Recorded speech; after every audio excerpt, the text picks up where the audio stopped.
James Auto Service avance grâce à vous. L'objectif est clair, vous aider à mieux appréhender l'automobile et atteindre 200 abonnés avant le début de l'année 2026.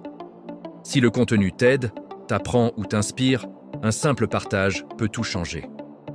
On grandit ensemble, moteur allumé et vision en marche. Salut les passionnés de mécanique.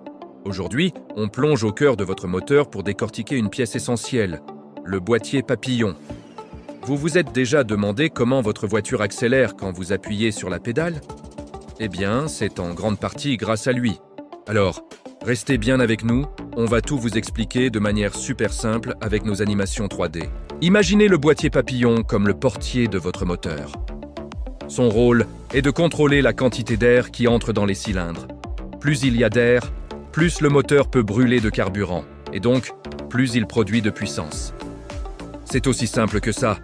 Regardons de plus près comment ça fonctionne. À l'intérieur du boîtier, il y a un clapet qu'on appelle le papillon. Quand vous appuyez sur l'accélérateur, un câble ou un signal électrique fait pivoter ce clapet. Vous appuyez un peu? Le papillon s'ouvre légèrement, laissant passer un petit filet d'air. Vous appuyez à fond? Il s'ouvre complètement. Et là, c'est le grand courant d'air. C'est ce flux d'air qui détermine le régime moteur et donc votre vitesse. Sur les voitures plus anciennes, la connexion entre la pédale et le boîtier papillon est souvent mécanique, avec un câble d'accélérateur. C'est direct et simple. Mais sur les véhicules modernes, tout est géré électroniquement. On parle alors de boîtier papillon motorisé. Un capteur sur votre pédale envoie un signal au calculateur du moteur, qui lui, commande un petit moteur électrique pour ouvrir le papillon, avec une précision incroyable. Cette technologie permet une meilleure gestion du moteur, une consommation optimisée et une réduction des émissions polluantes. Mais que se passe-t-il quand le boîtier papillon s'encrasse? Avec le temps, des dépôts d'huile et de carbone peuvent s'accumuler et gêner la fermeture ou l'ouverture du papillon. Les symptômes sont assez clairs.